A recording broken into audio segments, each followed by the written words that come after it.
Hola, mis queridos hermanos, Dios me los bendiga. Ahora vamos a estar estudiando el capítulo 1 del libro de Uriah Smith, del libro de Daniel y Apocalipsis, capítulo 1. Ya hicimos la introducción hace unos días y ahora vamos a iniciar nuestra lectura bíblica en esta tarde. Antes de empezar, o en esta mañana o en esta tarde, depende de dónde estén ustedes, ¿verdad? Y qué hora sean en sus hogares, vamos a reverenciar, vamos a pedir la guía del Espíritu Santo para poder, para que el Señor, pues, por medio de su Santo Espíritu, nos dé la revelación, el entendimiento y que tengamos la mente abierta cuando estudiemos estas cosas. Estas cosas, el libro de Apocalipsis es un libro ya desellado. Acuérdense que tiene algo que ver, está conectado con el libro de Daniel. El libro de Daniel es un libro sellado y Apocalipsis lo desella, le quita el sello. Vamos a orar y después luego vamos a iniciar con un canto. Vamos a cantar también Siervos de Dios, la trompeta tocar. Vamos primeramente a inclinar nuestros rostros. Bendito Padre Celestial, Dios que moras en los cielos, santificado sea tu santo nombre. Te pedimos, Señor, humildemente que nos acompañes en este pequeño estudio de Apocalipsis capítulo 1. Vamos a hacer primera parte de este capítulo 1. Puede ser que hayan 2 o 3, pero solo porque tengo un tiempo limitado en este día. Tengo nada más la capacidad de grabar 1 hora y 20 minutos máximo para cada tema que vamos a presentar por medio de este libro. Padre, te pido, Señor, que bendigas a cada oyente de esta grabación, de este canal de YouTube, que haya más suscripciones para que aprendan conmigo y contigo también, pues claro, con nosotros. Porque yo estudiamos esta palabra y no la estudiamos solos, estudiamos junto con tu Santo Espíritu que nos acompañe y los ángeles que nos acompañan. Gracias, Señor. Bendice a cada enfermo, Señor. Bendice a las iglesias que están en apostasía, Señor. Despierta, Señor, a algunos miembros, Señor, o si es posible a todos. Pedimos por estos infiltrados también que se arrepientan de sus pecados también. Estos infiltrados que solamente dañan el rebaño y no las alimentan bien, o no las alimentan generalmente. Señor, porque tu palabra dice que hay trigo y cizaña en el mundo, en la iglesia, mejor dicho. Y, Señor, y mientras el trigo y la cizaña estén juntos, la cizaña es el que daña al trigo, Padre Santo, y muy pronto eso va a terminar. Gracias, Señor, y acompáñanos, Señor. Bendice a mi prima, bendice a mis tíos, a mi papá, a mis padres, Señor, a mis madres y todo. Pon tu mano sobre ellos que un día llegan a arrepentimiento y se salven, Señor. Que se arrepientan de sus pecados y que entren en tu rebaño y sigan tus caminos. En Cristo Jesús lo pido. Amén. Vamos a comenzar con tu palabra en el nombre del Padre, del Hijo y del Espíritu Santo. Vamos a estar estudiando tu santa palabra. La palabra de Dios se lee en el nombre del Padre, del Hijo y del Espíritu Santo. Bueno, vamos a comenzar ya con nuestro tema, pero antes de comenzar vamos a cantar Siervos de Dios, la trompeta tocar. Comencemos en este momento.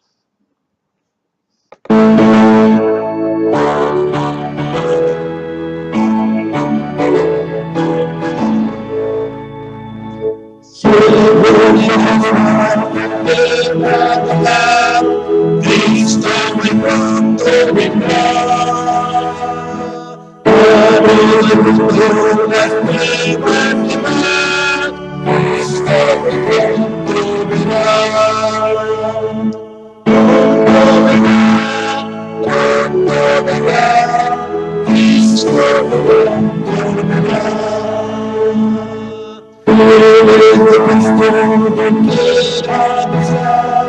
Cristo muy pronto vendrá. Siempre haremos contentos llegar, Cristo pronto vendrá. Pronto vendrá, Cristo pronto vendrá. Montes y valles con su ventura, Cristo pronto vendrá. oímos nuestras voces alzar, esto de pronto vendrá. Pronto vendrá, Cristo de pronto vendrá. Qué bonita alabanza. Alabado sea el nombre del Señor. Bueno, vamos, ya estamos en el capítulo 1. El método divino de la revelación profética vamos a estar analizando hoy en este día. Bueno, el método divino de la revelación profética vamos a estar analizando ahora, como estaba diciendo desde hoy, ¿verdad? Vamos a comenzar. El libro de Apocalipsis se inicia con el anuncio de su título y con una bendición para los que presten atención diligente a sus solemnes declaraciones proféticas. En el versículo 1, ok, del 1 al 3, cuando comienza el capítulo 1, este es el capítulo 1 de Apocalipsis, ok. En el capítulo 1 menciona del 1 al 3 versículos. Los versículos que vamos a estar utilizando en este libro del libro de Daniel, Apocalipsis de Uriah Smith, vamos a usar la versión moderna, ¿verdad? Yo tengo aquí la versión Reina Valera Gómez, es la que más uso yo, ¿verdad? Como el tema ya, estos libros ya están escritos, ya está preparado, por eso vamos a usar esa versión, ¿verdad? Pero las palabras todos son igual, ¿no? El lenguaje es lo que cambia, pero anyways, el punto es de que vamos a ir a la cita. Yo puedo usar mi Biblia y ustedes pueden usar la 60 si quieren, cuando les demos las citas bíblicas, pero sigamos con el estudio. El versículo 1 al 3 de Apocalipsis, la palabra de revelaciones, la palabra Apocalipsis es revelaciones, la misma cosa, ¿verdad? Que ya lo enunciamos hace unos días en la introducción. Bueno, la revelación de Jesucristo que Dios le dio para manifestar a sus siervos las cosas que deben suceder presto, a la declaración enviándola por su ángel a Juan, su siervo, el cual ha dado testimonio de la palabra de Dios y del testimonio de Jesucristo y de todas las cosas que ha visto. Bienaventurado el que lee y los que oyen las palabras de esta profecía y guardan las cosas en ellas escritas, porque el tiempo está cerca. Ahí está la advertencia. ¿Y qué es lo que tenemos que hacer?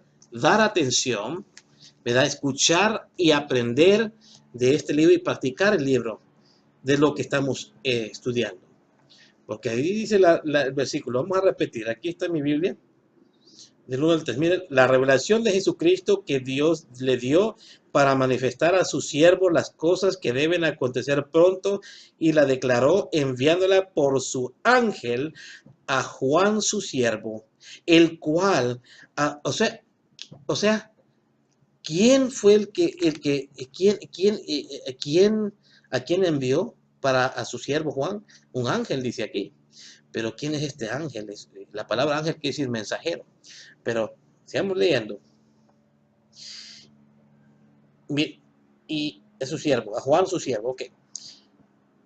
El cual dado testimonio de palabra de Dios y del testimonio de Jesucristo y todas las cosas que él vio. Bienaventurado el que lee y los que oyen las palabras de esta profecía y guardan las cosas en ellas escritas, porque el tiempo está cerca. Estaba comparando mis versículos con la del tema. Están todos iguales. Vamos a volver a repetir el versículo juntos, porque es bonito, me encanta. La revelación de Jesucristo es la revelación de Jesucristo a Juan, el discípulo amado. ¿Ok? Y aquí hay varias cosas que tenemos que analizar, que lo vamos a analizar junto con Uriah Smith, claro.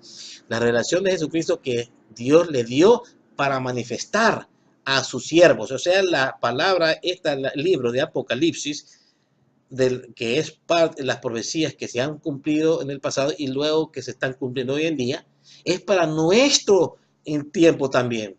Fueron para todos los cristianos de todas épocas, pero es para nosotros ahora. Ahora, el tiempo, estamos ya casi en el final del tiempo, al fin, que se entiende mejor el libro de Apocalipsis. Bueno, vamos a analizar ya el resto de los versículos, ¿verdad?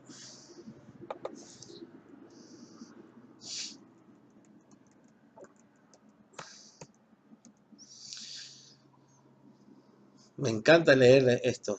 Anyways, la relación de Jesucristo que Dios le dio para manifestar a su siervo las cosas que deben suceder presto y le declaró enviándola por su ángel a Juan su siervo, el cual ha dado testimonio de la palabra de Dios. Un ángel fue enviado para que diera, o sea, para un ángel de Dios fue enviado a Juan para hablar de este libro, para que escribiera todo lo que va a acontecer y del testimonio de Jesucristo, ¿eh? Y de todas las cosas que ha visto. Bienaventurado el que lee y los que oyen las palabras de esta profecía y las guardan, ¿eh?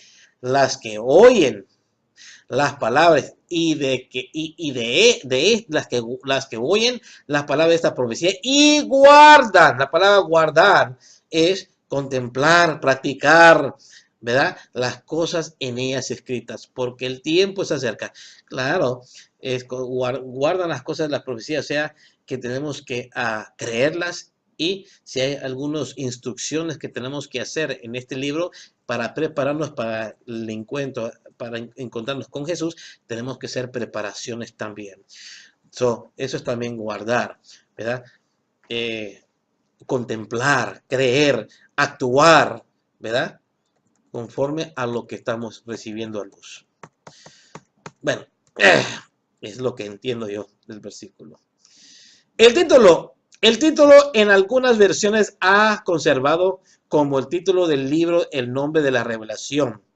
Se añaden las palabras de San Juan, el teólogo, pero al hacerlo contradicen las palabras del libro mismo que declara ser la revelación de Jesucristo. Jesucristo es el revelador y no Juan, ¿ok? Juan no fue sino el amanuense empleado por Cristo para escribir esta revelación destinada a beneficiar a su iglesia. Este Juan es el discípulo a quien Jesús amó y favoreció en gran manera entre los 12. Fue evangelista, apóstol y actor del evangelio y de las epístolas que llevan su nombre. A estos títulos anteriores debe añadirse de profeta, porque el Apocalipsis es una profecía. Así lo domina Juan. Pero el contenido de este libro proviene de una fuente aún más elevada. No es solamente la revelación de Jesucristo, sino la revelación que Dios le dio, su origen, y es, en primer lugar, la gran fuente de toda sabiduría y verdad. Dios el Padre, Él la comunicó a Jesucristo, al Hijo, y Cristo lo envió por su ángel a su siervo Juan. El Padre es también parte del acto del libro porque se lo da al Hijo y el Hijo se lo da ¿a quién? A Juan. Ahí está, así es como podemos aprender más, hermanos, de estas cosas. ¿Ve? Porque yo en lo que yo entendía que Jesucristo se lo dio a Juan, pero no, ahí dice que Dios el Padre se lo da a quién? Al Hijo, y el Hijo se lo da a quién? Se lo envía a quién? A Juan, el apóstol amado. ¿Quién cuidó de la madre de Jesús? Acuérdense cuando Jesús estaba en la cruz, le dijo a Juan, no Juan el Bautista, sino que Juan, el discípulo amado, le dijo, mire, Juan, tu madre, tu hijo. Quiere decir que Jesús le encargó a su madre, a Juan, su discípulo amado, para que cuidara de su madre. Amén. Estoy marcando porque tengo el libro aquí también sacado y quiero marcar a dónde vamos leyendo. Sigamos. El carácter del libro, se expresa en una palabra revelación. Una revelación es algo hecho manifiesto, ha dado a conocer, no algo escondido o oculto. Quiere decir que es algo manifestado que se puede entender, lo que quiere decir aquí el pastor Uriah Smith. Moisés nos dice que las cosas secretas pertenecen ¿a quién? A Jehová. Mas las reveladas son para nosotros y para nuestros hijos por siempre. Eso está en el libro de Deuteronomio 29:29. ¿Mm? Eso sí, es cierto. Ahora, por lo tanto, el mismo título del libro refuta suficientemente la opinión a que a veces se emite de que este libro se encuentra entre los misterios de Dios y no puede ser entendido. Si tal fuese el caso, llevaría algún título como El Misterio o El Libro Oculto y no el de la revelación. Hay muchas personas de otras iglesias, revelación. Yo me topé con un hermano cristiano verdad que yo no sé si era pentecostal o bautista, pero era compañero de trabajo. Y yo le dije que hay que estudiar Apocalipsis, Daniel y Apocalipsis. Y me dijo, ¿el Apocalipsis por qué? Si es un libro sellado, ¿cómo vamos a entender ese? Hermano, ese libro es revelación, y yo le expliqué un poco que sí se puede entender. Y le regalé material para que le ayudara a entender el libro de Apocalipsis, incluyendo Apocalipsis 13, Apocalipsis 17 y una historia de la historia de cómo fueron los cristianos perseguidos en la historia. Pero son cosas tremendas que yo le regalé. Son tremendos, impresionantes estudios del libro de Apocalipsis. No sé si lo estudió o aprendió de él, no sé, porque ya no estoy en esa marqueta, no estaba trabajando, pero sí hay muchos cristianos que creen que el libro de Apocalipsis, como no lo pueden entender porque no tienen el mensaje que nuestra iglesia ha recibido tanta luz, muchas iglesias no pueden interpretar bien este libro porque no tienen el conocimiento, la luz que nos fue dada como pueblo remanente a nosotros, ¿no? Pero bueno, pueden aprender por estudiar y leer. Y hay muchos que ya están despertando y Dios les está dando la luz a las personas que están en Babilonia. O sea, a las otras iglesias. O sea, yo conocí varios, unos hermanitos de otra fe y le hablé un poquito de Apocalipsis y sí concordamos. Quiere decir que Dios ya está haciendo la obra de despertar y preparar el camino para que las otras iglesias, las gentes, las humildes, los que aman al Señor Jesús, que están en Babilonia, que están en las iglesias caídas, ya están siendo preparadas por el mismo Dios para que cuando se escuche el fuerte clamor por los 144,000 tiempo de final, saldrán de ahí y se juntan con el remanente. Sigamos con el libro porque no quiero estar aquí mucho y gastando tiempo mucho hablar, pero es el Espíritu Santo que está hablando, claro. Pero sigamos con el estudio, ¿no? Sujeto para manifestar a sus siervos las cosas que deben suceder presto. ¿Quiénes son sus siervos? No, ¿para quiénes se le dio la revelación? Es la pregunta. Estas son preguntas. Para manifestar a sus siervos las cosas que deben suceder presto. ¿Y quiénes son los siervos? La pregunta. ¿Quiénes son sus siervos? ¿Para quiénes se le dio la revelación? ¿Para quién? ¿Para quiénes? ¿Había de ser para algunas personas específicas? ¿Para algunas iglesias en particular? ¿O para algún periodo especial o tiempo? ¿O de tiempo? No es para toda la iglesia en todo tiempo corrección. No es para toda la iglesia en todo tiempo, mientras quieren por cumplirse cualesquiera de los acontecimientos predichos en el libro. Es para todos los que puedan llamarse sus siervos, donde quiera que existan. O sea, es para todo cristiano que quiera aprender, para toda persona que quiera aprender de Dios, pero tiene que venir con un corazón humillado, dispuesto a aprender. No nada más leer el libro de Apocalipsis o la Biblia, nada más para ver lo que dice el libro, no, sino que para aprender de Dios, porque la Biblia es la voz de Dios. Dios dice que daba esta profecía para revelar a sus siervos las cosas que iban a suceder. Y no obstante, muchos de los expositores de su palabra nos dicen que nadie puede comprenderla. Es como si Dios intentase hacer conocer a la humanidad verdades importantes y sin embargo cayese en la insensatez terrenal y revestirlas con un lenguaje o figuras incomprensibles para la mente. La Biblia el libro de Apocalipsis, la Biblia en totalidad es para las personas que de verdad quieren aprender del Señor. Hay muchos que usan la Biblia como un libro cualquiera. Y dice que la relación es para los siervos de Dios. ¿Quiénes son los siervos de Dios? Las personas que aman a Jesús, que han recibido el llamado y han aceptado el llamado de Jesús. Entonces las personas que humildes, las personas que aman a Jesús, para ellos es este mensaje.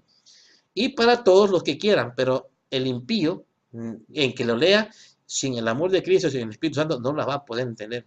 Esta palabra de Dios se lee con un corazón, un humilde, humillado, que de verdad quieres aprender. Sigamos.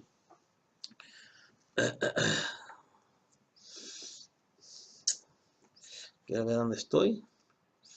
Y vamos a la mente. No quería saber dónde estaba. ¿Ok? La mente humana.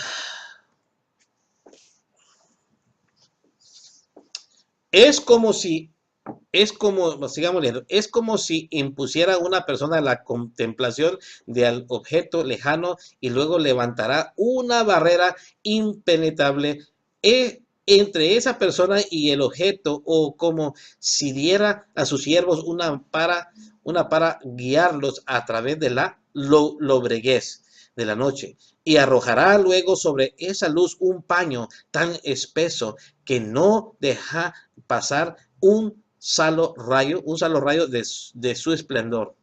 ¿Cuánto deshonran a Dios los hombres que juegan así con su palabra? No la revelación realizará el objeto para el cual fue dada, y sus siervos aprenderán de ellas las cosas que deben suceder presto y que conciernen su salvación eterna. Su ángel, Cristo, envió la revelación y la hizo conocer a Juan por su ángel. Aquí parece presentarse un ángel en particular. ¿Qué ángel puede llamarse con propiedad el ángel de Cristo? Ya encontramos la respuesta a esta pregunta en nuestro estudio. ¿Cómo se verá en los acontecimientos sobre Daniel 10:21? Llegamos allí a la conclusión de que las verdades destinadas a ser reveladas a Daniel fueron confiadas exclusivamente a Cristo y a un ángel llamado Gabriel, similar a la obra de comunicar una verdad importante al profeta amado, es la obra de Cristo en el libro de Apocalipsis, en la transmisión de una verdad importante al discípulo amado. ¿Quién puede ser en esta obra su ángel sino aquel que ayudó a Daniel en la obra profética anterior, a saber, el ángel Gabriel? El saber del ángel Gabriel, pareciera también muy apropiado que el mismo ángel que fue empleado para transmitir mensajes al profeta amado de antaño desempeñase el mismo cargo para el profeta Juan en la era evangélica. Véase los comentarios sobre Apocalipsis 19:10. Eso va a ser después, porque todavía no estamos llegando a los comentarios. Tenemos que chequear los comentarios de Apocalipsis 9:10. Del libro que estamos analizando.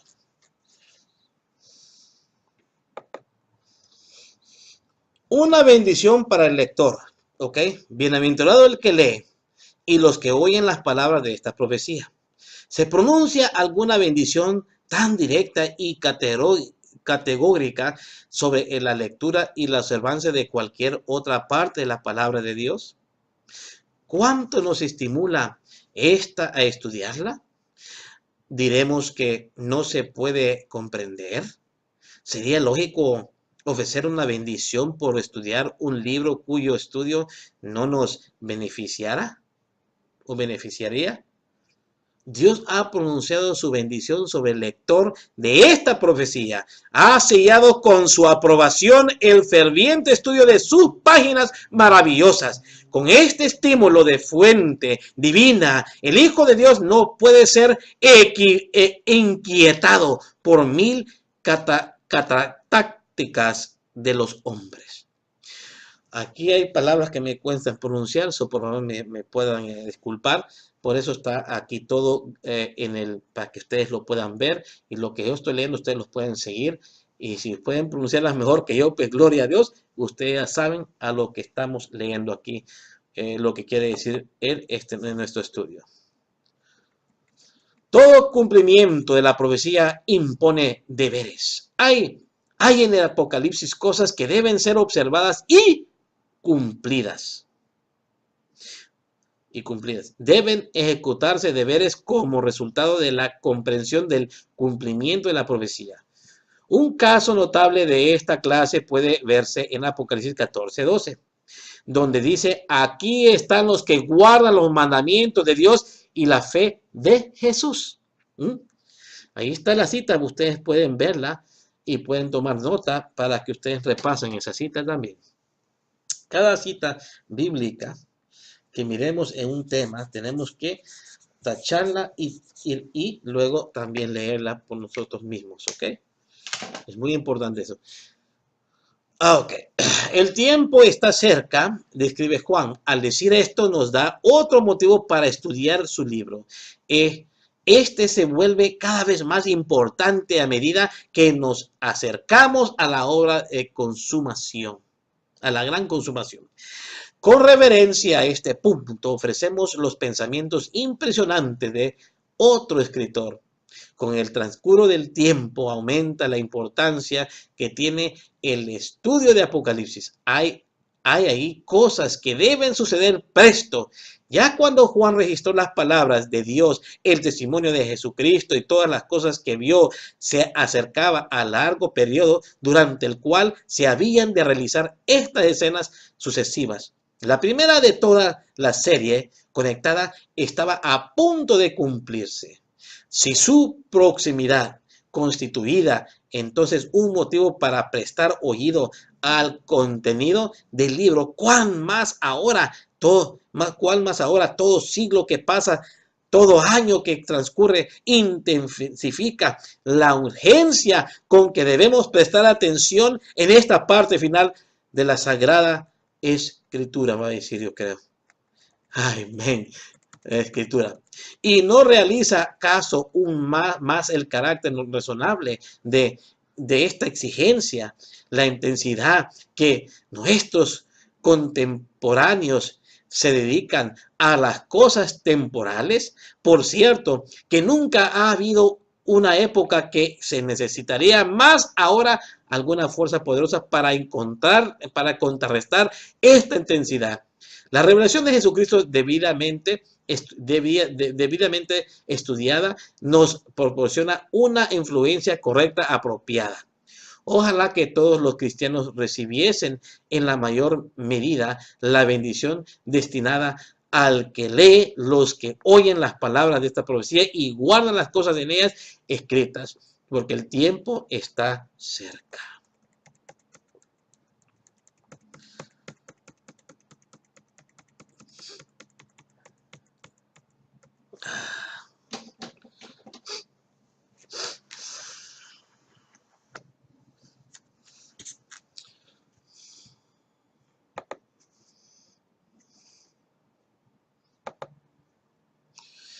La dedicación después de la bendición, tenemos la dedicación, estas palabras.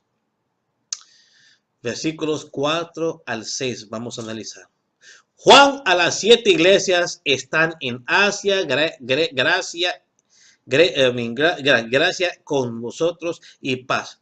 Vamos a volver a repetir. Juan a las 7 iglesias que están en Asia, gracia sea con vosotros, y paz que es y que era y que ha de venir, y de los 7 espíritus que están delante de su trono, y de Jesucristo, el testigo fiel, el primogénito de los muertos, el príncipe de los reyes de la tierra, al que nos amó y nos ha lavado de nuestros pecados con su sangre y nos ha hecho reyes y sacerdotes para Dios y su Padre. A él sea la gloria y imperio para siempre jamás.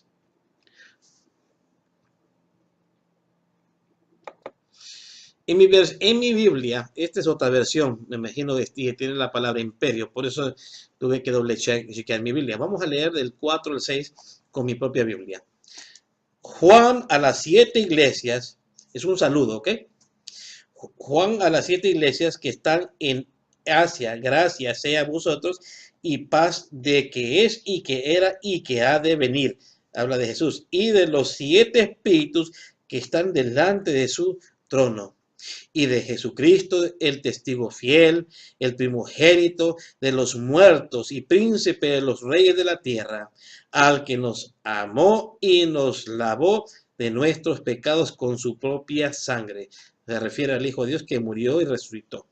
Y nos hizo reyes y sacerdotes para Dios y su Padre. A él sea la gloria y el poder siempre, jamás. Amén. Bueno, aquí estamos en el versículo 6. Nosotros vamos a estar analizando versículo por versículo, ¿ok? La palabra imperio se ha añadido ahí, tal vez por las otras versiones, porque ¿verdad? Pero en la mía no está. En la King James tampoco está. That means imperio quiere decir emperor, ¿ok? Empire. Vamos a analizar estos versículos que acabamos de leer. Vamos a su Padre y sea la gloria y para siempre jamás. Amén. Así tiene que decir. Esta palabra más añadida, tal vez algún error en la traducción, me imagino yo. Eso pasa. Pero vamos a enfocarnos a lo que todo el versículo que hemos leído está todo correcto, nomás que tiene la palabra imperio. Hay ciertas versiones que tienen palabras que realmente no deben de ir, por eso es que cuando hacen otras versiones de la Biblia nomás son corregidas a veces. Pero bueno, no importa, el versículo está igual, todo está igual, nomás de que vamos a leerlo tal como está escrito. Ya lo leímos en la Biblia, ahora vamos a volverlo a leer y vamos a comenzar el desarrollo. Juan a las 7 iglesias que están en Asia. Este es el saludo, ¿ok? Gracias sea con vosotros y paz que es y que era y que ha de venir. Y los 7 espíritus, ahorita vamos a explicar qué son los 7 espíritus, que están delante de su trono y de Jesucristo, el testigo fiel. Y el primogénito de los muertos, que es Cristo, y resucitó, y príncipe de los muertos de la tierra, al que nos amó y nos ha lavado de nuestros pecados con su sangre, y nos ha hecho reyes, sacerdotes para Dios y su Padre. A él sea la gloria y para siempre jamás. Amén. Así está escrito en la King James en inglés, y en español no tiene la palabra empire o imperio. ¿Ok? Por eso lo taché. Bueno, las 7 del Asia, había más de 7 iglesias en Asia. Aún aquella fracción occidental del Asia que se conocía como Asia Menor. Y si consideramos un territorio menor, todavía saber aquella pequeña parte del Asia Menor donde llamaban las 7 iglesias, que se mencionan luego, y luego encontramos que su mismo medio había otras iglesias importantes. Colosas, vamos a ver, importantes, Colosas, y cuyos cristianos Pablo dirigió su epístola a los colosenses. Se habla en corta distancia de la Odisea. Patmos, donde Juan tuvo su visión, se hallaba más cerca del Mileto que de cualquiera de las 7 iglesias nombradas. Además, era Mileto un centro importante del cristianismo, a juzgar por el hecho de que al hacer etapa allí, Pablo mandó llamar a los ancianos de la iglesia de Efesio para que le diesen en ese lugar. ¿Ok? Eso está registrado en Hechos 20, 17 al 38. Y ahí dejó en buenas manos cristianas a su discípulo Trófimo, que estaba enfermo. Segunda de Timoteo 4, 20. Troas, donde Pablo pasó cierto tiempo con los discípulos y donde después del sábado inició su viaje, no quedaba lejos de Pérgamo, ciudad nombrada entre las 7 iglesias. Resulta, pues, interesante determinar por qué las 7 de Asia Menor fueron elegidas como aquellas a las cuales debía dedicarse el Apocalipsis.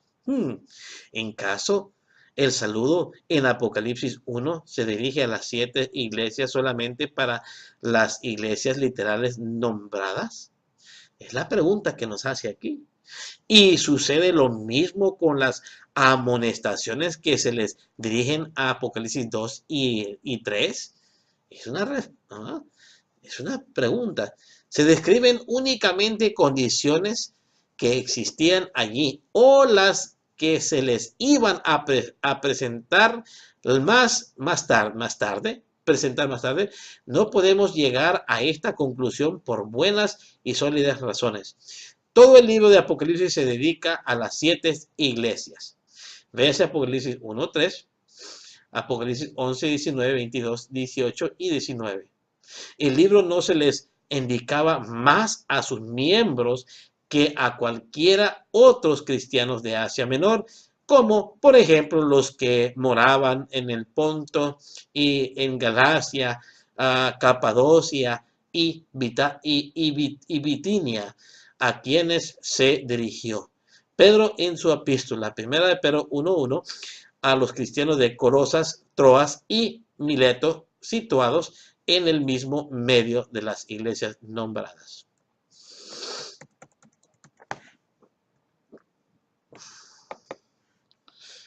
Todo el libro de Apocalipsis dedica a 7 iglesias. Ok, eso ya lo leímos. Ahora vamos a la siguiente. Solo una pequeña parte del libro podía referirse individualmente a las 7 iglesias, a las cuales de los cristianos del tiempo de Juan, porque los más de los sucesos que presentan están tan lejos en el futuro que no se iban a producir durante la vida de la generación que vivía entonces, ni aún en el tiempo durante el cual iban a subsistir esas iglesias. Por consiguiente, aquellas iglesias específicas no tenían cosa alguna que ver con dichos sucesos. Las 7 estrellas que el Hijo del Hombre tenía en su diestra son como se declara los ángeles de las 7 iglesias en el versículo 20. Todos convendrán sin duda en que los ángeles de las 7 iglesias son los ministros de ellas. El hecho de que estén a la diestra del Hijo del Hombre señala el poder sustentador, la dirección y la protección que les concedía. Pero había solamente 7 de ellos en su diestra. Son solamente 7. Solamente 7. Miren, la palabra 7 es muy importante, ¿ok? Los que son así cuidados por el gran maestro de las asambleas. No pueden todos los verdaderos ministros de toda época evangélica obtener esta presentación, el consuelo de saber que son sostenidos y guiados por la diestra del gran cabeza de la iglesia. Preguntas. Mira lo que dice aquí, tal pareciera ser la única conclusión lógica que se puede alcanzar. Además, Juan, penetrando con la mirada en la era cristiana, vio al Hijo del Hombre en medio de solo 7 candeleros que representaban las 7 iglesias. ¿Okay? La posición del Hijo del Hombre entre ellos debe simbolizar su presencia con sus hijos, el cuidado vigilante que ejerce sobre ellos y su escrutinio de todas sus obras. Pero conoce así solamente 7 iglesias individuales. Es una pregunta. Pues no podemos concluir más bien que esta escena presentaba su actitud con referencia a todas sus iglesias a través de la era evangélica. Entonces, ¿por qué se mencionan solamente 7? ¿Por qué 7? Ahí está, ¿por qué se mencionan 7? Es la pregunta que nos tenemos que hacer. Porque han pasado por muchos años y miles de años desde que se escribió el libro de Apocalipsis, ¿no? Por eso es de que, ¿por qué solamente 7? El número de 7 se usa en la Biblia para denotar la plenitud y la perfección. Por lo tanto, los 7 candeleros representan la iglesia evangélica a través de 7 periodos. Y las 7 iglesias pueden recibir la misma aplicación. Lo que nos da a entender aquí el pastor Uriah Smith es que ese candelario, el candelario que tiene 7 luces, el 7 representa las 7 iglesias y también los 7 espíritus que representan la obra del Espíritu Santo en las 7 etapas de la historia de la humanidad de las 7 iglesias. Cada iglesia en diferente época el Espíritu Santo ha estado trabajando con los miembros, con las personas que aman a Jesús. Cuando ellos son puestos al descanso ya están sellados y son salvos por la gracia de Cristo Jesús. Ahora, seguimos. ¿Por qué fueron elegidas entonces las 7 iglesias? Entonces, vamos a ir conforme a la palabra 7. ¿Por qué estamos a enfocarnos a las 7 iglesias? Por lo que miro yo aquí que Uriah Smith está enfocado en las 7 iglesias. ¿Por qué fueron elegidas entonces las 7 iglesias y que se mencionan en particular?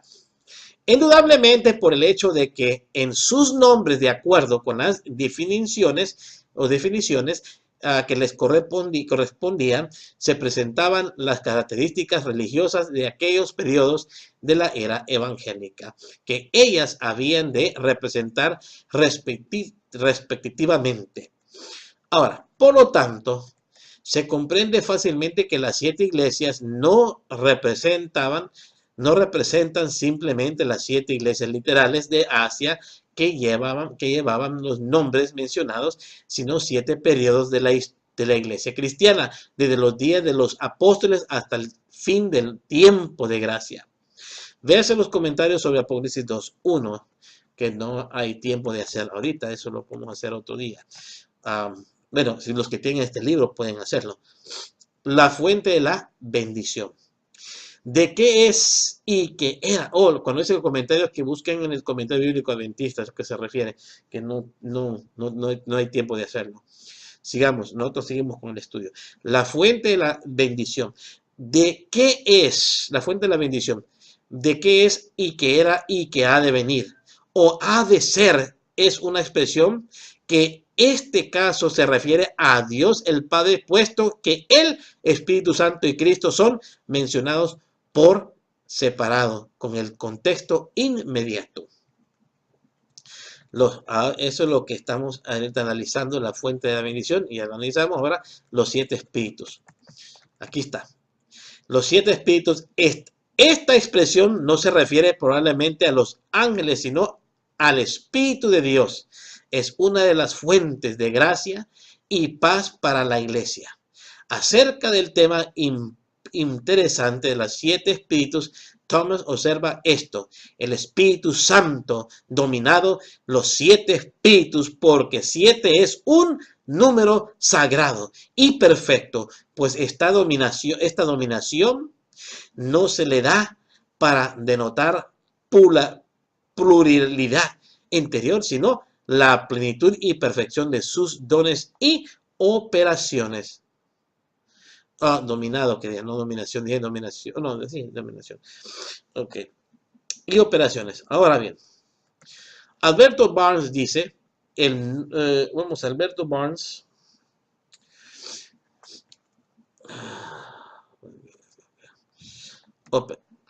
Operaciones 2.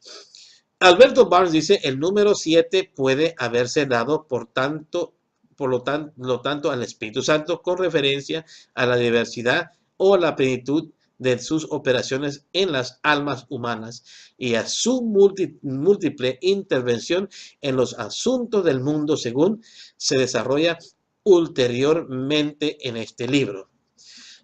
Su trono. Esto se refiere al trono de Dios el Padre, porque Cristo todavía no ha ascendido a su propio trono. Los 7 espíritus que están delante del trono indican tal vez el hecho de que el Espíritu Divino estaba, por sí decirlo, preparado para enviarlo según una presentación común a las Escrituras a cumplir propósitos importantes en los asuntos humanos. Y de Jesucristo. Estamos analizando los versículos, ¿ok? Y de Jesucristo. Se mencionan aquí algunas de las principales características de Cristo. Él es el testigo fiel. Cualquier cosa atestiguada que diga por Él es verdad. Cualquier cosa que prometa la cumplirá con certidumbre. El primogénito de los muertos es una expresión paralela a otras que se encuentran en 1 Corintios capítulo 15 versículo 23, Hebreos 1:6 y Romanos 8:29 y Colosenses 1:15-18, y se aplican a Cristo como primicias de los que durmieron, primogénito en la tierra, el primogénito entre muchos hermanos, el primogénito de toda criatura, el primogénito de los muertos. Pero estas expresiones no denotan que fue el primero en ser resucitado de los muertos en lo que se refiere al tiempo, porque otros fueron resucitados antes que él. Además, esto es un punto sin importancia. ¿Ok? Además, es un punto sin importancia. Cristo es la figura principal y central de todos los que salieron de la tumba, porque si hubo quienes resucitaron antes de su tiempo fue por virtud de la venida de Cristo y su obra y su resurrección. En el propósito de Dios fue el primero en cuanto al tiempo como en cuanto a la importancia, porque si bien algunos fueron libertados del poder de la muerte antes que él, ello no sucedió sino después que el designio de Cristo triunfase sobre el sepulcro y se hubo formado en la mente de Dios, que llama las cosas que no son como las que son, en Romanos 4:17. Fueron libertados en virtud de aquel gran propósito que había de realizarse a su debido tiempo. Cristo es el príncipe de los reyes de la tierra. En cierto sentido, lo es ya ahora. Pablo nos informa en Efesios 1:20 y 21 de que se ha sentado a la diestra de Dios en los cielos sobre todo principado y potestad y potencia y señorío, y todo nombre se nombra no solo en este siglo, más aún en el venidero. Los nombres han honrado en este mundo son los de los príncipes, reyes, emperadores y potentados, pero Cristo ha sido situado muy por encima de ellos. Está sentado con su Padre en el trono del dominio universal y está a la igual altura que él y en control de los asuntos de todas las naciones de la tierra. En un sentido más particular, Cristo ha de ser príncipe de los reyes de la tierra cuando ascienda a su propio trono y los reinos de este mundo pasen a ser los reinos de nuestro Señor Jesucristo, cuando sean entregados en sus manos por el Padre y salgan llevando en su vestidura el título Rey de Reyes, Señor de Señores, para despedazar las naciones como se rompe un vaso del alfarero. Apocalipsis 19:16, 22, 27 y Salmos 2, 8 y el 9. Tomen nota de los versículos para que ustedes lo repasen ustedes mismos. Se habla además de Cristo como de aquel que nos amó y nos ha lavado de nuestros pecados con su sangre.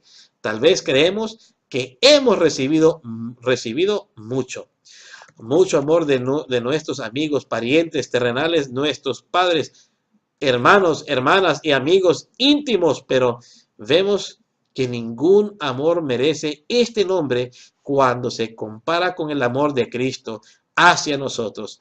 La frase siguiente intensifica el significado de las palabras anteriores y nos ha lavado de nuestros pecados con su sangre. ¡Cuánto amor nos tuvo!, dice el apóstol. Nadie tiene mayor amor que este, que pongan alguno en su vida por sus amigos, dice. Pero Cristo encareció su amor al morir por nosotros mientras éramos aún pecadores. Hay algo más todavía. Nos ha hecho reyes y sacerdotes para Dios y su Padre. A los que éramos atacados por la lepra del pecado, nos ha limpiado. A los que éramos sus enemigos, nos ha hecho solo amigos, sino que nos ha elevado a puestos de honor y dignidad. ¡Qué amor incomparable! ¡Qué provisión sin par ha hecho Dios para que pudiésemos ser purificados del pecado! Consideremos por un momento el servicio del santuario y su hermoso significado. Cuando un pecador confiesa sus pecados y recibe el perdón, los traspasa a Cristo y el Cordero de Dios que quita el pecado del mundo. En los libros del cielo, donde estaban registrados, los cubre con la sangre de Cristo. Y si el que se ha convertido a Dios se mantiene fiel a su profesión de fe, estos pecados no serán nunca revelados, sino que quedarán destruidos por el fuego que purificará la tierra cuando sea consumidos el pecado y los pecadores. Y dice el profeta Isaías: echaste tras tu espalda de mis pecados. Isaías 38, 17. Entonces se aplicará la declaración que hizo el Señor por Jeremías: no me acordaré más de tu pecado. Jeremías 31, 34.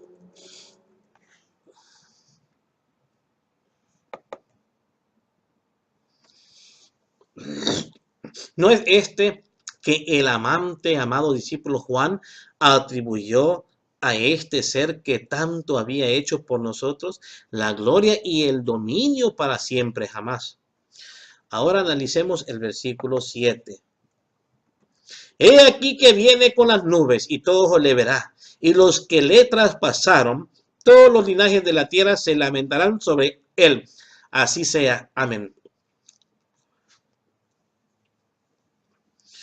Aquí Juan nos transporta hacia adelante en la segunda venida de Cristo en gloria, acontecimiento culminante de su intervención en favor de este mundo caído. Vino una vez revestido de debilidad, ahora vuelve con poder. Antes vino con humildad, ahora en gloria. Viene con las nubes, así como ascendió, como dice Hechos capítulo 1, versículos 9 y 11. Así como se fue al cielo, así va a regresar. Así le dijo los ángeles a los discípulos cuando se iba. Aquí están viendo, dicen los ángeles. Estamos viendo a Jesús que se va. Así como los veis ido al ir al cielo, así vendrá, así dice Hechos. Amén. Amén. Su venida es visible. ¿Ok? Aprendan esto. La segunda venida de Cristo es visible. ¿Por qué? El diablo va a tratar de imitar a Jesús en estos últimos días. Se va a parecer que Jesús va a querer engañar, si fuera posible, a los escogidos. Jesús viene en las nubes, todo ojo le verá y no tocará la tierra. Su venida es visible. Todo ojo le verá. Todos los que estén vivos, cuando vuelva Jesús, le verán. ¿Ok? Los que estén vivos. No se nos habla de una venida personal de Cristo que se haya de producir en el silencio de la medianoche o solamente en el desierto o en las cámaras secretas. No No viene como ladrón en sentido de llegar a este mundo furtivamente, en secreto o en silencio, pero viene a buscar a sus tesoros más preciosos, sus santos que duermen y que viven, a quienes compró con su preciosa sangre, a quienes arrancó del poder de la muerte en combate franco y justo, y para quienes su venida no será menos abierta y triunfante. Será con el brillo, el resplandor del rayo cuando se manifiesta del oriente hasta el occidente. Eso está registrado en Mateo 24:27.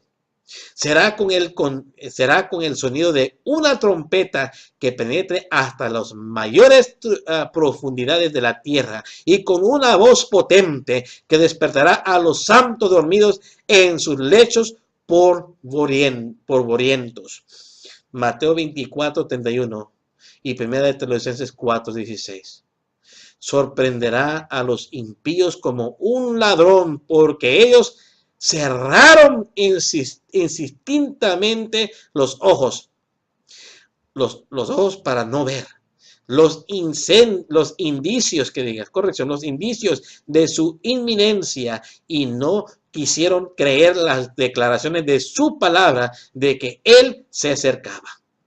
En la relación con el segundo venimiento no se puede basar en las escrituras la presentación que hace algunos de los dos venidas, de una privada y la otra pública.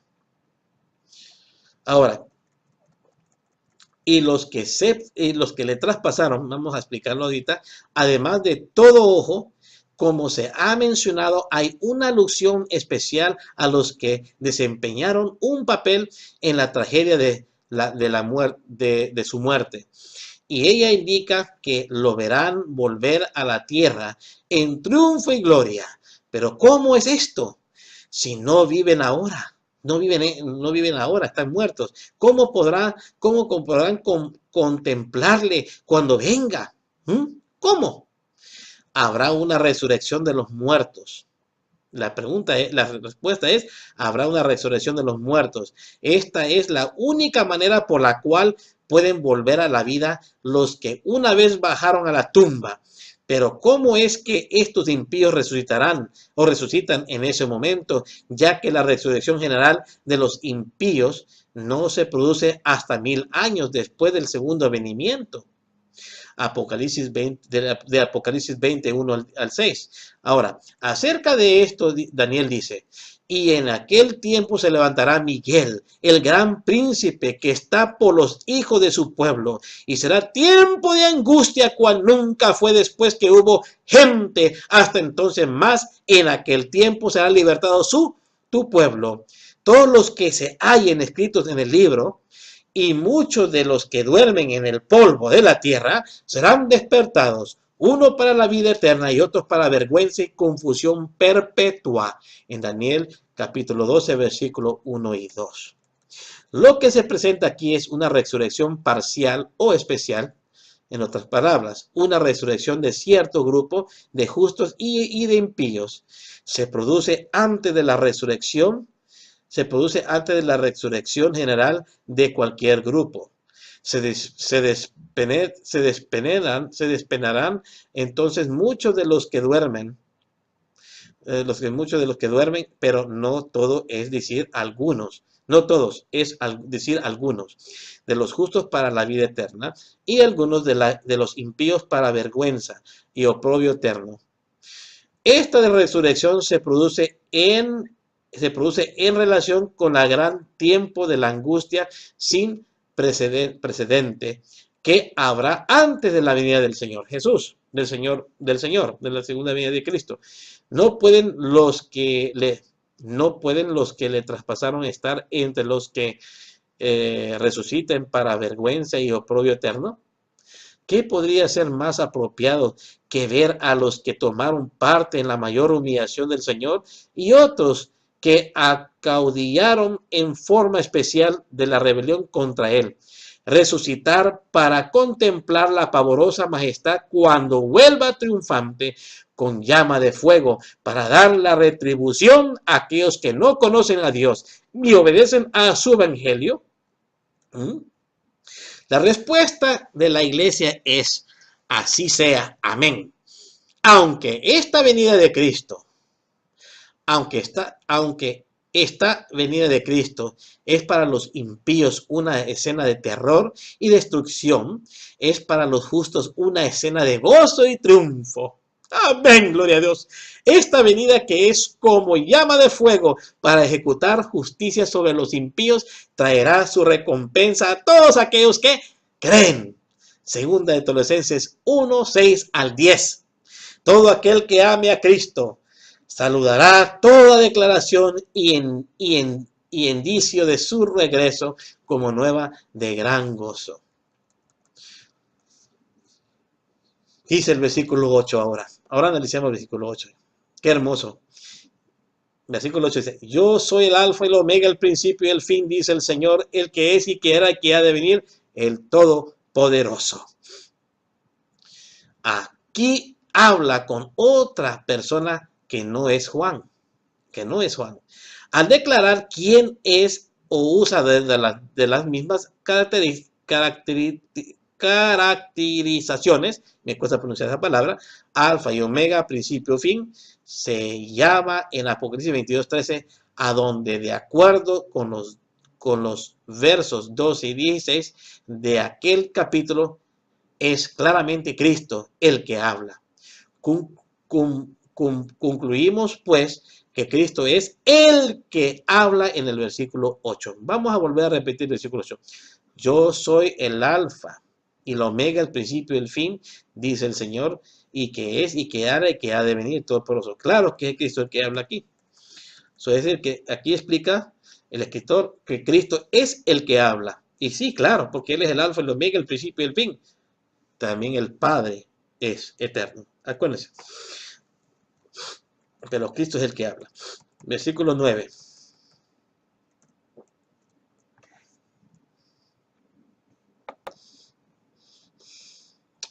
Y versículo 9. Yo, Juan, vuestro hermano y participante en la tribulación y en el reino y en la paciencia de Jesucristo, estaba en la isla que es llamada Patmos por la palabra de Dios y el testimonio de Jesucristo. Aquí el tema cambia porque Juan introduce el lugar y las circunstancias en que le fue dada la revelación. Se presenta primero como hermano de la Iglesia Universal, su compañero en las tribulaciones. En este pasaje, Juan se refiere evidentemente al futuro reino de gloria. Introduce el pensamiento de que la tribulación es parte de la preparación necesaria para entrar en el reino de Dios. ¡Wow! Uf. Esta idea se recalca en pasajes como estos. Es menester que por muchas tribulaciones entremos en el reino de Dios. Eso está registrado en Hechos 14:22. Si sufrimos, también reinaremos con Él. Segunda de Timoteo 2:12. Es verdad que mientras viven aquí en la carne, los creyentes en Cristo tienen acceso al trono de la gracia. Es el trono de la gracia el cual somos llevados cuando nos convertimos, porque Dios nos ha trasladado al reino de su amado Hijo. Colosenses 1:13. Pero el segundo venimiento del Salvador, cuando se inaugure el reino de la gloria de los santos, los santos que son ahora miembros del reino de la gracia del ser redimidos, del presente mundo malo tendrán acceso al trono de su gloria. Entonces habrán terminado las tribulaciones y los hijos de Dios se regocijarán en la luz de la presencia del Rey de Reyes y por toda eternidad. La tribulación nos ayuda a que la iglesia sea purificada. O sea, le ayuda a Dios por medio de las tribulaciones que su iglesia sea purificada y lista para entrar al cielo. Sigamos. El lugar donde escribió. Patmos es un islote airado frente a la costa occidental de Asia Menor, entre la isla de Acaria y el promontorio de Mileto, donde los tiempos de Juan se hallaba situada la iglesia cristiana más cercana. Tiene unos 16 kilómetros de lo largo y unos 10 de ancho en su lugar de mayor anchura. Se llama actualmente Patmo. La costa es escabrosa y consiste en una sucesión de cambos que forman muchos puertos. El único que se usa actualmente es una honda bahía rodeada por las altas montañas de todos los lados, menos uno de donde está protegida por un promontorio, que diga. La idea relacionada con este punto se halla situada en una montaña elevada y rocosa.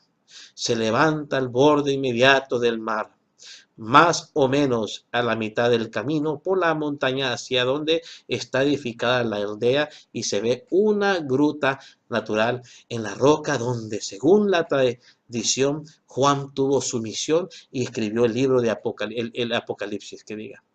Debido al carácter austero y desolado de esta isla, se le utilizaba durante el Imperio Romano. Ya por eso dice imperio el versículo, como lugar de destierro. Esto nos explica por qué tuvo Juan desterrado allí. Este destierro del apóstol se produjo bajo el emperador Dominiciano hacia el año 94 de nuestra era, de manera que el Apocalipsis fue escrito en 96 a 96 de la era cristiana. Wow, ahí aprendimos algo nuevo. Ahora aprendemos en qué año fue escrito el libro de Apocalipsis. El año 95 al 96, el año 94 de nuestra era, y de manera del Apocalipsis fue escrito. Ok, el Apocalipsis fue escrito entre 95 y 96 de la era cristiana. Qué tremendo. La causa del destierro. Me gusta marcar. Estos son muy importantes, ¿verdad? Porque son detalles muy importantes que tenemos que nosotros analizar. Aquí está. Estos son, ¿ok? La causa del destierro por la palabra de Dios y el testimonio de Jesucristo. Tal era el breve delito y crimen de Juan. Ay, ay, ay. La causa del destierro por la palabra de Dios y el testimonio de Jesucristo. Tal era el grave delito del crimen de Juan, el tirano Domiciano, que llevaba entonces la púrpura imperial de Roma. Era más eminente por sus vicios que por su posición civil, y temblaba ante este anciano pero indominable apóstol. No osaba permitir la proclamación del evangelio en su reino. Desterró a Juan al solitario islote de Patmos, donde se podía decir que estaba tan fuera del mundo como si hubiese muerto. Después de encerrarlo en este lugar airado o herido, y condenarlo a la cruel labor de las minas, y emperador pensó sin duda que había eliminado al predicador de la justicia y que el mundo no oiría más hablar de él. ¡Qué tremendo! Pues ¿sabes qué? No se les cumplió, porque ahora podemos escuchar de él por medio del Apocalipsis. Tremendo. Probablemente los perseguidores de Juan Bunyan pensaron lo mismo cuando lo encerraron en la cárcel de Bedford. Pero cuando el hombre piensa haber sepultado la verdad y el olvido eterno, el Señor le da una resurrección que duplica su gloria. y su poder.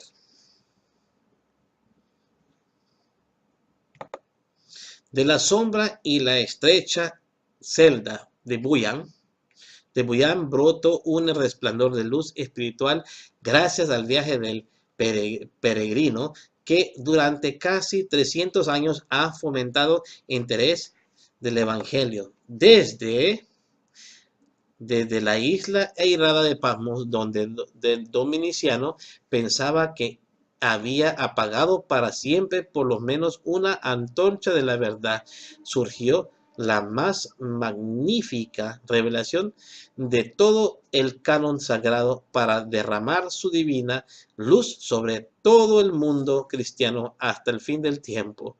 ¿Cuántos de los que reverenciaron y de los que reverenciaran todavía el nombre del amado discípulo por sus arrobadas visiones de la gloria celestial habrán ignorado el nombre del monstruo que lo hizo desterrar? En la verdad que se aplican a veces a la vida actual, las palabras de la Escritura se afirman: en memoria eterna será el justo, mas el nombre de los impíos se pudrirá. Salmo 112, 6, Proverbios 17. La palabra se cumple, hermanos. Aquí dice que los nombres de los impíos se va a pudrir, ¿verdad? Pero de los justos dominará para siempre. Mira, a Juan lo pusieron en una isla para que ya no se escuchara de él, y se escucha de él hasta en nuestros días. ¿Por qué? Porque está en todos los evangelios y la Biblia. Dios ha conservado la Biblia hasta nuestros tiempos para que nosotros lleguemos a escuchar la voz de Dios y llegáramos a la salvación. Gracias a Cristo por medio de los instrumentos humildes que tenía, que eran los apóstoles y luego los reformadores durante toda esta época. Y gracias a Dios por ellos, porque tenemos la palabra de Dios. Seguimos leyendo. Versículo 10 ahora. Yo fui en el Espíritu en el día del Señor, y oí detrás de mí una gran voz como de trompeta. Aunque Juan se hallaba desterrado, apartado de todos los que profesaban la misma fe que él, y hasta parecía casi completamente aislado del mundo, no estaba separado de Dios, ni de Cristo, ni del Espíritu Santo, ni de los ángeles. Seguía teniendo comunión con su divino Señor. La expresión en el Espíritu parece denotar el más sublime estado de elevación espiritual a que pueda ser llevada una persona por el Espíritu de Dios. En esa condición entró Juan en visión. En el día del Señor. ¿Qué día es el que se designa así? Esta pregunta ha recibido diferentes constataciones. Una clase de personas sostiene que la expresión Día del Señor abarca toda la era evangélica y no se refiere a un día de 24 horas. Otra clase sostiene que el Día del Señor es el día del juicio, el venidero Día del Señor, que con tanta frecuencia se menciona en las Escrituras. La tercera opinión es que la expresión se refiere al primer día de la semana. Pero hay todavía otra clase de personas que sostiene que es el séptimo día, día de reposo del Señor, que es el sábado. A la primera de estas opiniones basta contestar: en el libro de Apocalipsis fue fechado por Juan a la isla Patmos, y eso es en el día del Señor. Eso es en el día del Señor. No, el actor, el lugar donde fue escrito, el día en que fue fechado, son todas cosas que tuvieron existencia real. No simplemente simbólica o mística, pero sí decimos que el día representa la era evangélica. Le damos un significado simbólico o místico que no es admisible. ¿Ok? ¿Por qué necesitaría Juan explicar que escribía en el día del Señor si la expresión significaba y la era evangélica? Es bien sabido que el libro de Apocalipsis fue escrito unos 70 años después de la muerte de Cristo. 60 años después de la muerte de Cristo. La segunda opinión de que es el día del juicio no puede ser la correcta. Aun cuando Juan pudo tener una visión acerca del día del juicio, no pudo tenerla en aquel día que es todavía futuro. ¿Ok? La palabra griega en, que es exactamente la misma que en castellano ha sido definida por taller, así cuando se refiere al tiempo, periodos y porciones de tiempos en los cuales sucede algo. En, durante, nunca significa, o durante. Nunca significa cerca o concerniente a. De allí a quienes relacionan esta expresión con el día del juicio, contradicen el lenguaje usado, haciéndole significar concerniente a en vez de en, o le hacen decir a Juan una extraña mentira al afirmar que tuvo una visión en la isla de Patmos hace más de 1800 años aproximadamente, en un día del juicio que todavía es futuro. La tercera opinión por el día del Señor se requiere indicar el primer día de la semana, es la más general, pero faltan las pruebas de su corrección.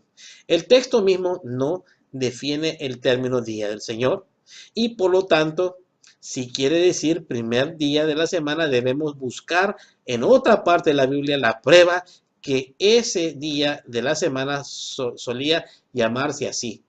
Los únicos otros autores inspirados que hablan del primer día de la semana son Mateo, Marcos, Lucas y Pablo. Y ellos lo designan simplemente como primer día de la semana. Nunca hablan de él en forma que lo distinga como superior o cualquiera de los otros 6 días hábiles. Ello es tanto más notable desde el punto de vista popular por cuanto los tres hablan de él en el tiempo mismo en que se dice que por la resurrección de Cristo el primer día de la semana llegó a ser el día del Señor. Y 2 de ellos lo mencionan 30 años después de aquel acontecimiento. Se dice el día del Señor era la expresión común para designar el primer día de la semana, pero preguntamos, ¿dónde está la prueba de ello? ¿Dónde? Nadie la puede encontrar. En verdad tenemos pruebas de lo contrario. Si esta hubiese sido la manera universal de designar el primer día de la semana, cuando se escribió el Apocalipsis, el mismo autor no habría dejado de llamarlo así en todos sus escritos subsiguientes. Pero Juan escribió en su evangelio después de escribir el Apocalipsis, sin embargo, en él no llamó el primer día de la semana día del Señor, sino simplemente primer día de la semana. El lector que desee pruebas de que el evangelio de Juan se escribió después del Apocalipsis, las encontrará en las obras de los escritores que son autoridades en esta cuestión. Aquí aprendimos que el Apocalipsis, o sea que el lector, el Evangelio se escribió, el Evangelio de Juan se escribió después del Apocalipsis. Aquí dice que Juan fue el primer libro que escribió y después o sea que el Apocalipsis fue escrito antes del libro de Juan. Es algo nuevo que yo he aprendido hoy aquí en este día. ¡Wow! ¡Qué tremendo! El lector que desee pruebas que el Evangelio de Juan se escribió después del Apocalipsis, el Evangelio de Juan se escribió después. O sea que el libro de Apocalipsis fue escrito primero y después el Evangelio de Juan. ¡Qué tremendo! Anyways. ¡Qué tremendo! ¡Wow! El acerto que se hace en favor del primer día queda aún más categóricamente refutado por el hecho de que ni el Padre ni el Hijo reclamaron jamás el primer día como suyo en un sentido superior al que consideran suyo cualquiera de los otros días de trabajo. Ni uno ni otro lo bendijo jamás, ni lo llamó santo. Si lo hubiese llamado día del Señor, porque Cristo resucitó en él, no cabe duda de que la inspiración nos informaría al respecto. Si en ausencia de toda instrucción relativa a la resurrección llamamos día del Señor al día el cual ella se produjo, ¿por qué no daríamos el mismo nombre a los días en que se produjeron la crucifixión y la ascensión, que resultan para el plan de la salvación sucesos tan esenciales como la resurrección? En vista de que quedan refutadas las tres opiniones ya examinadas, la cuarta, saber del día del Señor, se designa el sábado, requiere nuestra atención. En favor de esta opinión se pueden aducir las pruebas más claras. Cuando el principio Dios dio al hombre 6 días de la semana para trabajar y reservó expresamente el séptimo día, puso su bendición sobre él y lo reclamó para sí como su día santo, que está registrado en los libros de Génesis capítulo 2, 1 al 3, para que tomen nota y lo estudien por ustedes mismos. Moisés dijo a Israel en el desierto de Sin, el sexto día de la semana, mañana es el santo sábado, el reposo de Jehová. Libro de Éxodo 16, 23.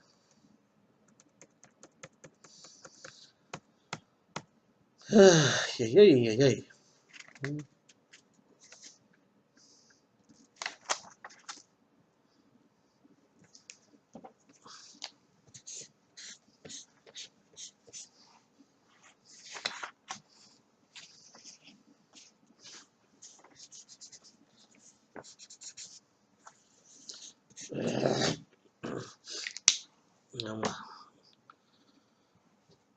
Llegamos, vamos a...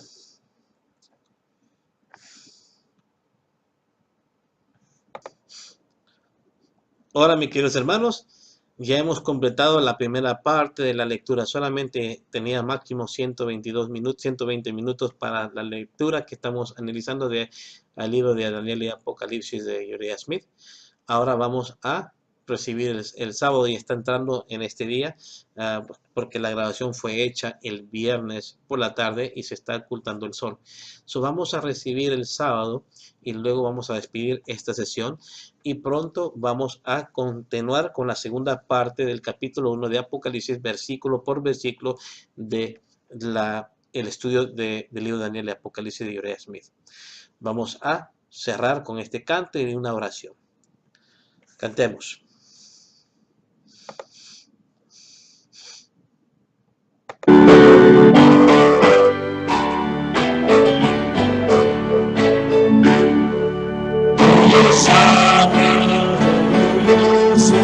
Nos invita a descansar, es el reposo, es el trabajar, despedíamos el nada, como de su amor, somos adorando este día del Señor.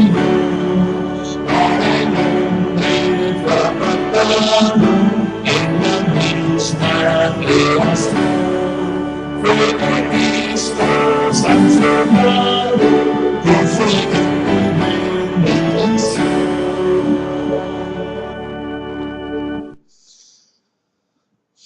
Gracias por estar con nosotros, mis queridos hermanos, y Dios me los bendiga y Dios me los guarde. Hasta pronto. Regresaremos con la segunda parte de nuestra lectura del libro de Apocalipsis y de Daniel de Uriah Smith. Gracias por estar con nosotros. Vamos ahora. Bendito Padre Celestial, gracias por estar con nosotros en esta sesión de la primera parte del tema. el tema está profundo y largo. Vamos a continuar con la segunda parte muy pronto, Señor. Gracias, Señor, por estar con nosotros en este día, y su sábado es bien recibido en esta tarde. Bendice a cada oyente de este canal de YouTube, y Dios, y que tú lo bendigas, Padre Santo. Y si hay algunos enfermos, Señor, y si hay alguno que también anhela entrar que quiera aceptar a ti como lo único salvador personal, pues perdónalo también. En el nombre de Cristo Jesús, te doy las gracias por todo. Amén y amén. Voy a invitarlos al templo antes de cerrar. El templo es en la iglesia, el templo está en la 1130 Roberta Avenue, Glendale, California, 90101. Estamos ahí los miércoles de 7:30 de la noche hasta las 8:30 o 9 máximo.